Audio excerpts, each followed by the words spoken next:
Yo, fellowshippers, what up? Welcome to the Fellowship Hall with the Twins and Ref. I am Ref, aka Big Ham, and I'm back with my fellas. Twin number one, Keith, and twin number two, Ken. Fellas, say hello to the fellowshippers. What's up, fellowship? It's your boy Ken, aka the odd man out. Thanks for tuning in with us today. What's up, fellowship? It's your boy Keith, the moderator. You know me. I know you. Let's go ahead and jump into it. You know what we're doing. We are back this week with Power Book 2 Ghosts. And we're reviewing Season 3, Episode 3. Ken, go ahead and kick it off. Episode 3 did not do it for me, man. It was weak. It was really, really weak. Sorry. I mean, did nothing really. Is that it, Ken? You want me to go on the round? I'm trying to keep going. Okay. Nothing much really happened, man. Brayden still weak as water. Can't get the job done. Tyreek gotta save him every time. Effie gotta save him every time. I don't know what's going on with Brayden, but he gonna end up causing some trouble for the team. Monet run her mouth too much. Can't sit still and be quiet. Whitman all over, getting into her head. She talking too much. David shouldn't even had her in the room with him. What's up with Red Man, man? They can have Red Man on one season and then get rid of him. Guess Red Man was doing the job last man. time anyway. Say that again? Oh, he looked sick like he was sick last time anyway. He did, man. I hope he okay. But yeah, man, it's not a lot happened, man. I mean, stuff happened, but it was kind of boring episode for me, man. I'm sorry. Really? Big Ham, what about you?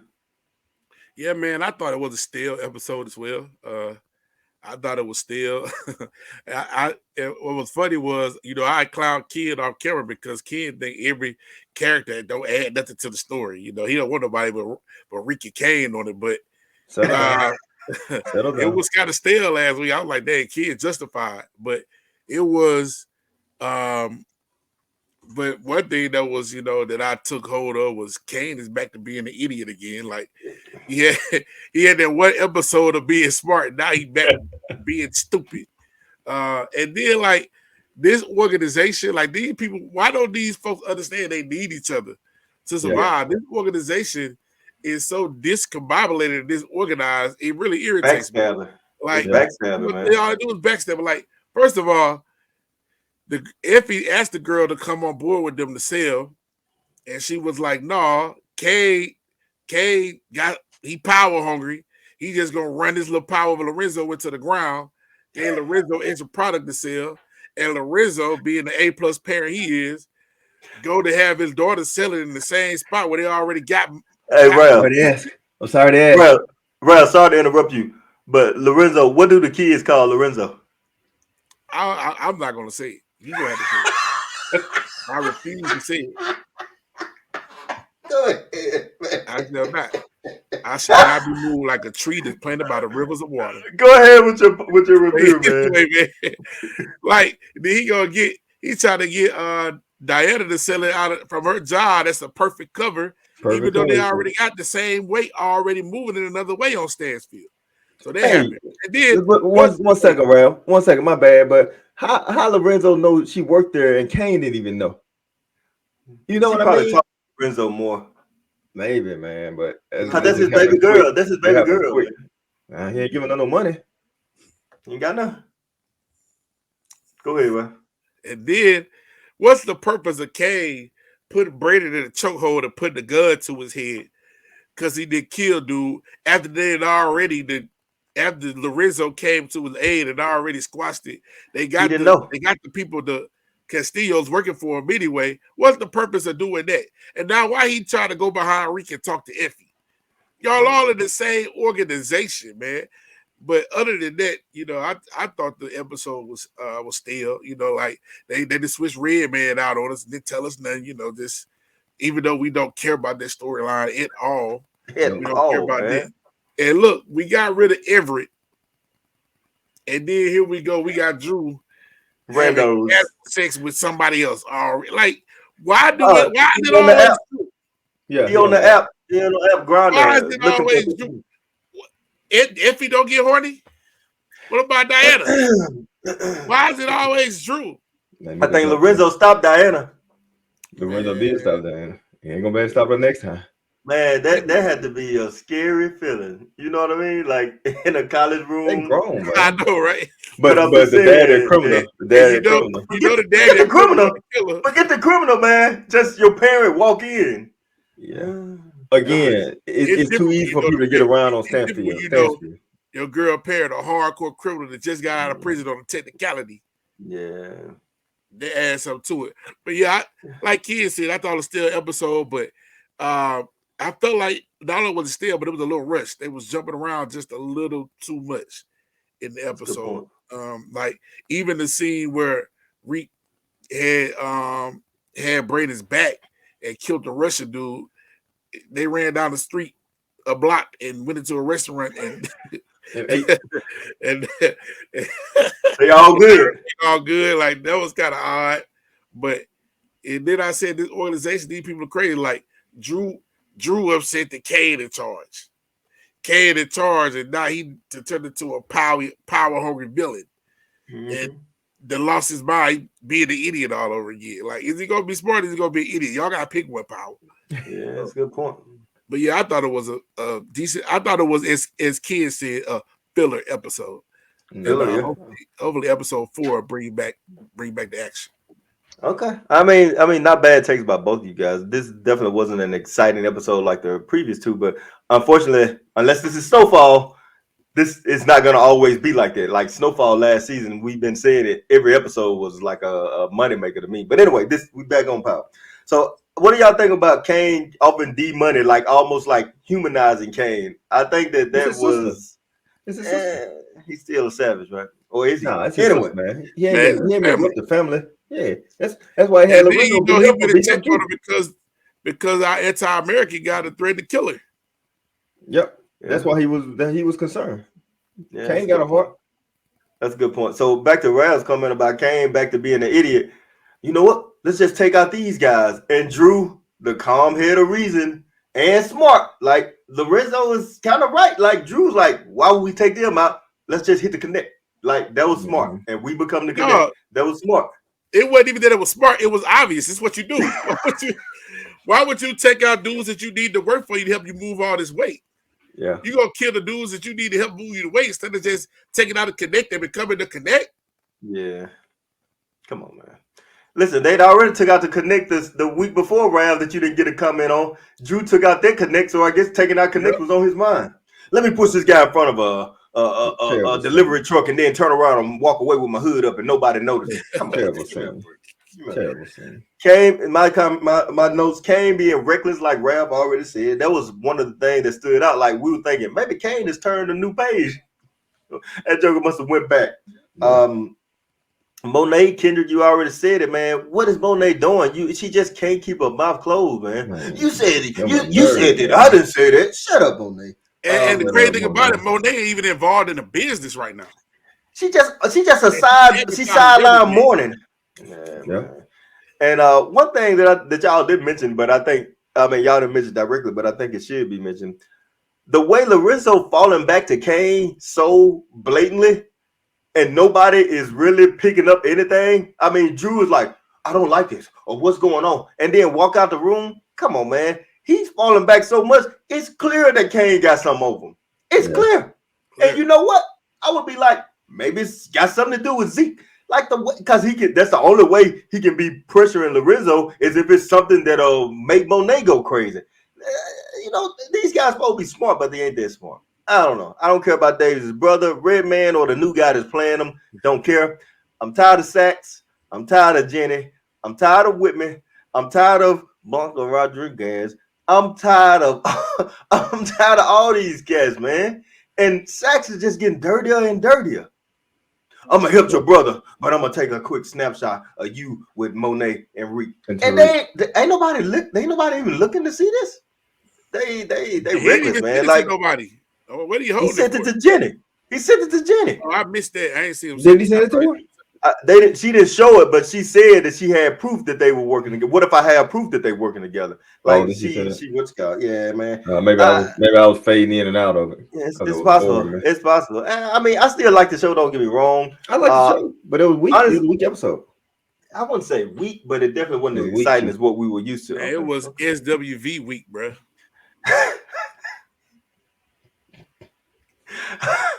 Okay, fellowshippers, go in the comments. Let us know what you thought about our reviews and what you thought about the episode this week.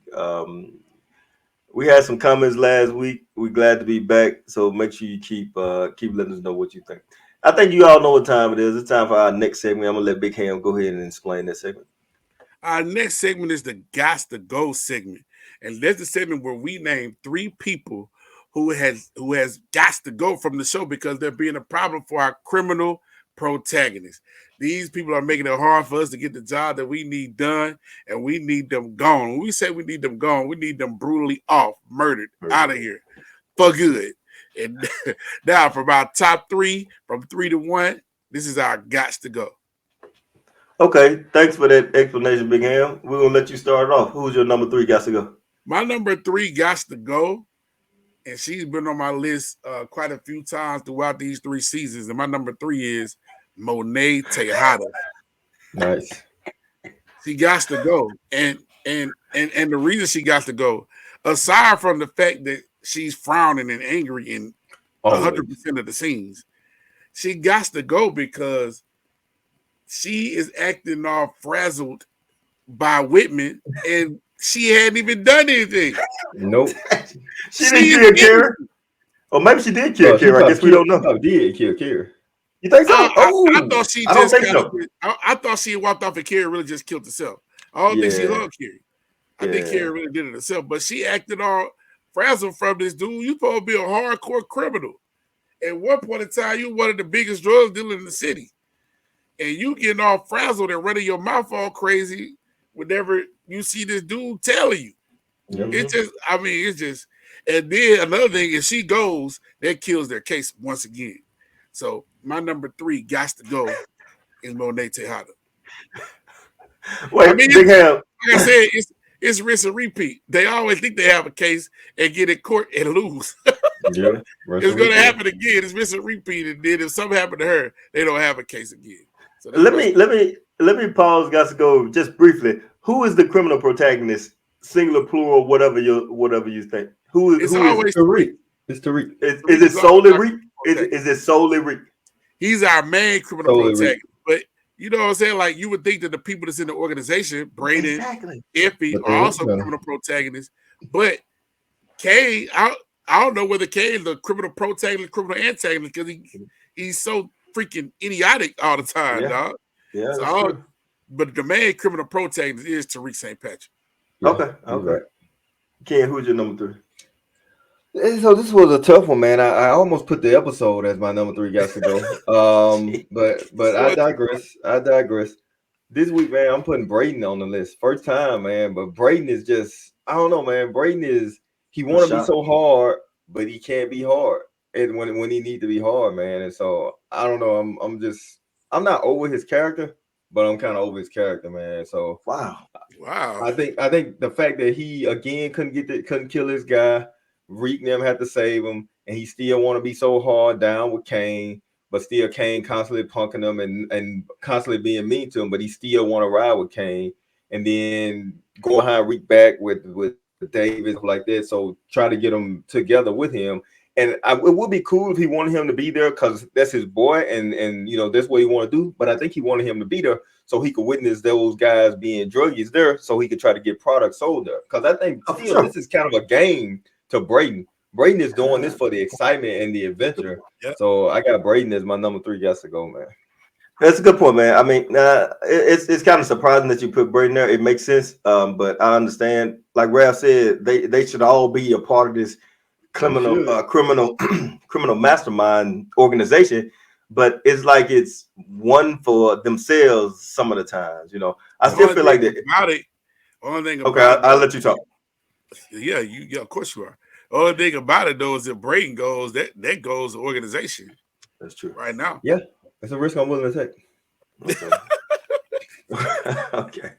I feel like F is still with Reek. I know she's trying to hide the whole Lauren thing. If she's not the criminal informant or confidential informant, that I'm still sticking to right now. But I don't know, man. Reek is. I don't think Reek keeping in the secrets, right?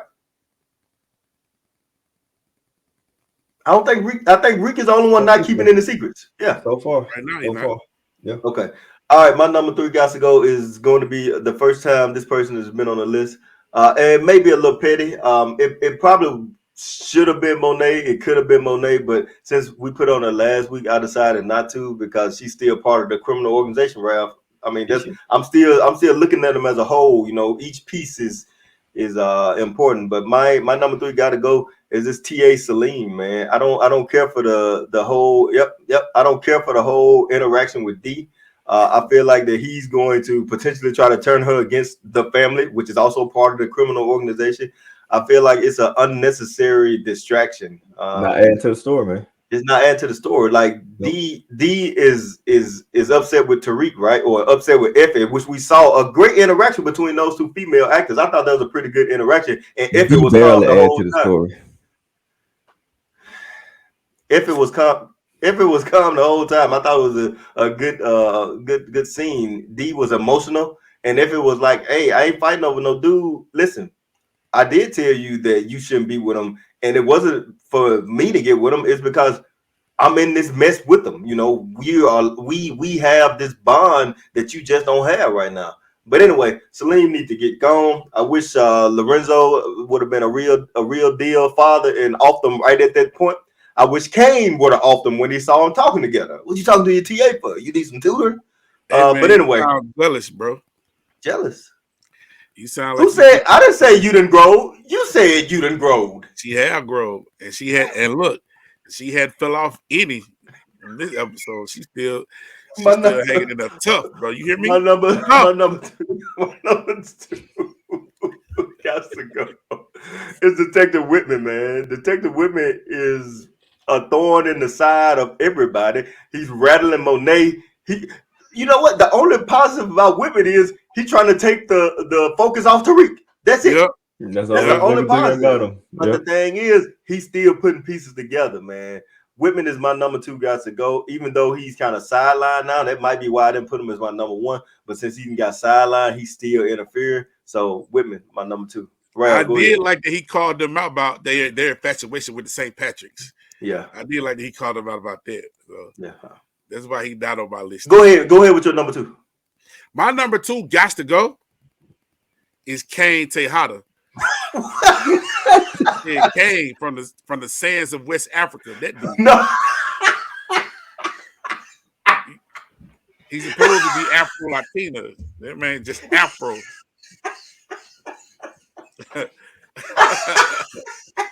Man, you breaking up the whole organization, man. No, I'm gonna tell you what, the organization can't. He's the leader. Without Kane. He's the They leader can right now. move on without Kane. He's I'm the gonna tell you muscle. why. Kane is going to continue to cause problems. This Kane is at the top of the organization, is a power hungry dude. It's going to cause a problem for everybody else in the organization. Nobody's going to be able to trust him. Everybody's going to be slick, afraid of him. Tariq ain't scared of him no more. Bray's still scared of him. Tariq ain't scared of him no more. It's going to come to a point to where he going to get back to his hating Reek ways. He trying to slide in with Effie, and Reek going to be like, man, we don't need him.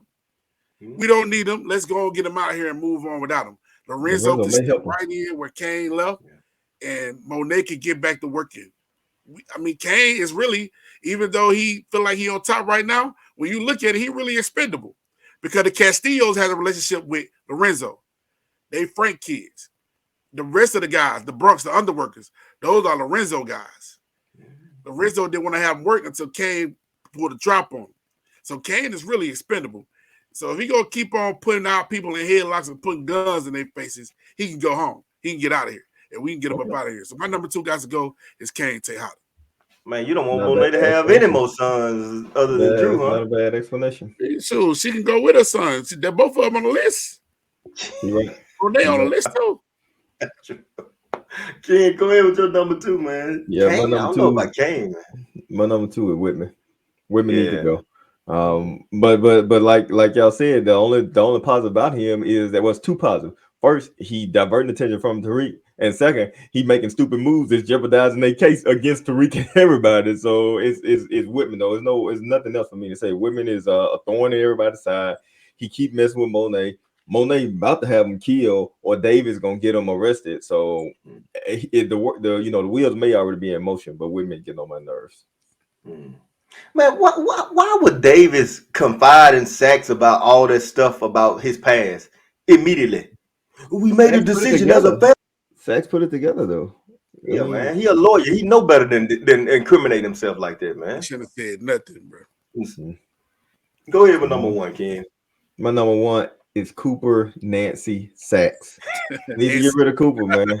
Sachs is still straddling the fence. It looked like he really want to help David's brother, but then he's still sneaking pictures of Monet and Tyreek and Davis. So Cooper's still doing that Cooper junk, man, and I'm tired of him. He that Joker had been on our got to go list over 2 different series, and Yeah. that Joker's still around, man. So I need to get rid of Sachs ASAP. Big hand. My number one got to go is Noma's lieutenant. He barely an episode this week. Man, let me tell you something. Okay. Noma's lieutenant. I told y'all why he was on my got to go last week, and he You made did. it worse this week. Cause look, he threatened Tariq's grandmama. I don't care. He can kill her. I don't care. He threatened Bray's parent. I don't know. He kill him. I don't care. He bet not lay a finger on Diana Tejada after she didn't grow. I'm getting concerned now. I'm He getting bet concerned. not. He went too far when he threatened Diana Tejada. Dickgummit. You kill Diana now. All we gonna have is Drew sex scenes every episode. I can't handle it.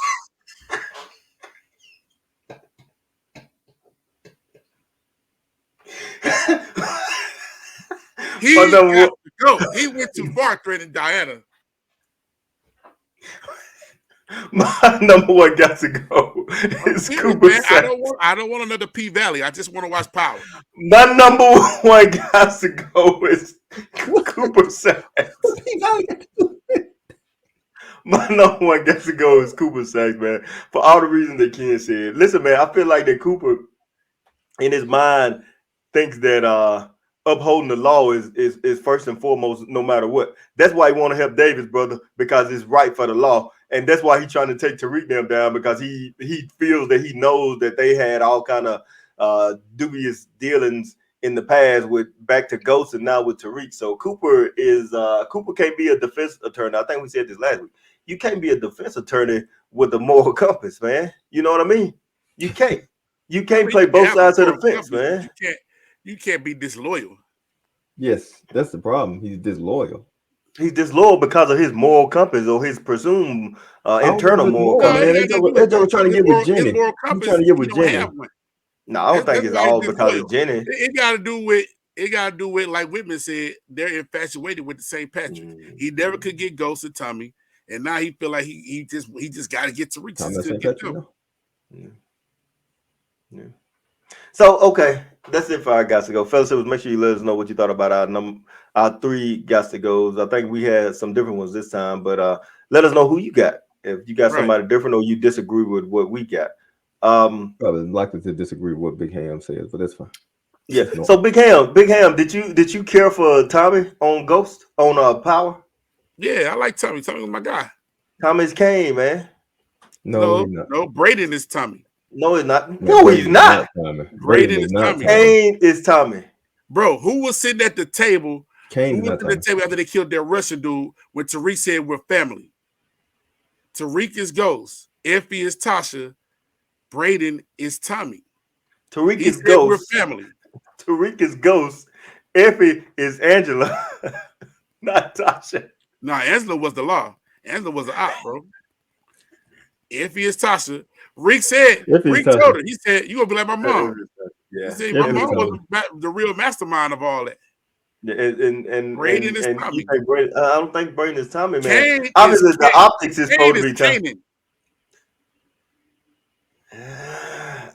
Brayden just ain't Tommy though, man. Kane is Kanan. Brayden is Tommy. Brayden ain't hard as Tommy is, but he's Tariq's brother. He's Tariq right hand man. That's like Ghost always said Tommy was his brother. I didn't hear what kids said. I missed it, but yeah, you need to miss it, man. Don't we don't repeat it. Oh my goodness. All right. So calm down, man. All right, fellowshippers. I guess we're gonna go ahead and let you guys go. It's kind of short this week, but both Big Ham and Ken said that it was a stale show or a filler Lackluster. show or lackluster, whatever you want to say. I thought it was okay. It wasn't great, but it wasn't like You're reaching. the last couple seasons. It wasn't that bad. Sorry. You're right. Yeah, You're right. yeah. Big Ham, go ahead. Big Ham, go ahead and close it out this week. Hey, fellowship, we thank y'all for coming to the Fellowship Hall with the Twins and Ralph. We hope you continue to ride on this journey with us as we review Power, Book 2, Ghost, Season 3. So continue to follow us at the Fellowship Hall on Facebook. Also follow us here, like, subscribe to our big videos here on YouTube at the Fellowship Hall. Follow me on social media, Raphael Hammond at Facebook, and on Instagram and Twitter at HamDog22. Until we see y'all next week, fellowshippers, y'all be blessed. Be blessed, fellowshippers.